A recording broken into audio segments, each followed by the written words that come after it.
நாஜசம்பா sir, வணக்கம் sir. வணக்கம். திமுக தேமுதிக கூட்டணியில் இணைந்தது தொடர்பா உங்களுடைய கருத்து என்ன சார்? சகோதரி பிரேமலதா விஜயகாந்த் கேப்டன் அவர்களுக்கு துரோகம் செய்து விட்டார் என்றே நான் கருதுகிறேன், கவலைப்படுகிறேன்.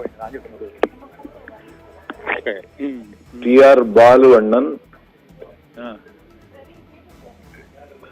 ஒன்றிய அமைச்சராக இருந்த காலத்தில் 1000 கனவுகளோடு கோயம்பேட்டில் கட்டப்பட்ட அந்த கட்டிடம் இடிக்கப்பட்டது. அவருடைய வருமானத்திற்கும் வாழ்வாதாரத்திற்கும் அன்றைக்கு ஆபத்து ஏற்பட்டது. அதற்கு பிறகுதான் அவர் தனி கட்சி தொடங்கி திராவிட முன்னேற்ற கழகத்தை எதிர்ப்பதில் அவர் தீவிரம் காட்டினார் என்பது வரலாறு. இன்றைக்கு கேப்டன் விஜயகாந்த் அவர்களை வழிபாட்டு பொருளாக மாற்றிவிட்டார் பிரேமலதா. வணக்கத்திற்குரிய தலைவரை வழிபாட்டு தலைவராக மாற்றி இன்றைக்கு திமுகவோடு கைகுலுக்கி இருக்கிறார். அவருடைய தவிப்பும் தாகமும் எனக்கு புரிகிறது. அப்ப திமுக 1% வாக்கு கூட இல்லாத ஒரு கட்சியோடு திமுக உறவு வைத்துக் கொள்ள முன் வருகிறது என்றால் திமுக எவ்வளவு பலவீனமாக இருக்கிறது என்பதும் இப்பொழுது அப்பட்டமாக நமக்கு தெரிகிறது. ஆனாலும் பிரேமலதாவுக்கு இது ஒரு ஆறுதல் தான். அவர்கள் அதிலே மகிழ்ச்சி அடைய வாய்ப்பு இருக்கிறது. ஆனால் திமுகவை மக்கள் வெறுக்க தொடங்கி இருக்கிறார்கள். திமுக தோற்கும் என்பதை விட திமுக கூட்டணியில் இருக்கிற கட்சிகளும் தோற்கும் என்பதுதான் நிதர்சனமான உண்மை.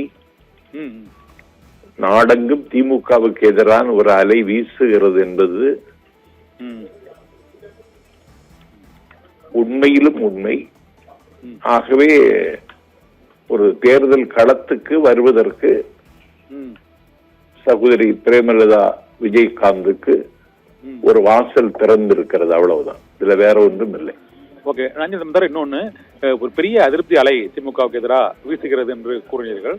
ஆனால் அந்த அதிருப்தி அலைக்கு ஆதரவாக அந்த கட்சிகள் அதே கட்சியில போய் மீண்டும் முக்கிய கட்சிகள் எல்லாம் இணைவது, புதிதாக மனிதநேய மக்கள் கட்சி அங்கு இணைந்தது, மனிதநேய ஜனநாயக கட்சி இணைந்தது, இதுபோல மக்கள் நீதி மையம் இணைந்தது, தேமுதிக இணைந்தது. எதிரணியில் இருக்கக்கூடிய கட்சிகளில் புதிய கட்சிகள் இணைவதற்கான வாய்ப்புகளே இல்லாத ஒரு சூழ்நிலை.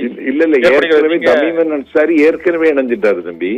சரி, தமீமன் அன்சாரி அவருடைய ஏற்கனவே இணைஞ்சிட்டாரு. ஏன்னா அவரு தனியரசு கருணாஸ் 3 பேரும் அதிமுக கூட்டணியில் இருந்தவர்கள். ஏற்கனவே அவர்கள் இணைந்து விட்டார்கள். சரி, இப்பொழுது பிரேமலதா இணைந்திருக்கிறார். நான் என்ன சொல்றேன்னா, அந்த கூட்டணியில நிக்கிறவங்களுக்கும் நான் எச்சரிப்பது, திமுகவும் தோற்கும், நீங்களும் தோற்பீர்கள். இன்னொன்னு சார், இந்த தாவேக்காவுல புதிய கட்சிகள் இன்னும் ஒன்று கூட பெரிய அளவுல இணையலையே சார், அதற்கு என்ன காரணம்? 2-3 நாள்ல பாருங்க, அதிசயங்கள் எல்லாம் உங்கள் கண்ணுக்கும் வரும், காதுக்கும் வரும். இப்போ இது தேமுதிகவுக்கு இது பலனா இல்ல திமுகவுக்கு பலனா சார் இந்த பிரேமலதா திமுகவோட இணைந்திருப்பது? தேமுதிகவுக்கு பலன்.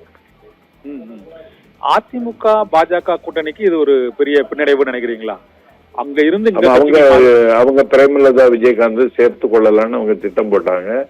அது சம்பந்தமான பேச்சுவார்த்தைகள் கூட நடத்தினாங்க. ஆனால் அவர்கள் திமுகவை இன்னைக்கு தேர்ந்தெடுத்திருக்கிறாங்க. இதுக்கு நிறைய சாம பேத தான தண்டங்களை எல்லாம் செய்திருப்பாங்க. எல்லாம் வெளிச்சத்துக்கு வரும் தம்பி. ஓகே, நிறைவா ஒரு கேள்வி சார். இப்ப காங்கிரஸ் உங்க கூட வருவாங்களா மாட்டாங்களா? நீங்க தேசிய கட்சிகள் புதிய கட்சிகள் வரும்னு சொல்லிட்டே இருக்கிறீங்க. வருவார்கள் என்று காங்கிரஸ் கட்சி தலைவர்கள் சொல்கிறார்கள். வருவதற்கான வாய்ப்பு இருக்குது.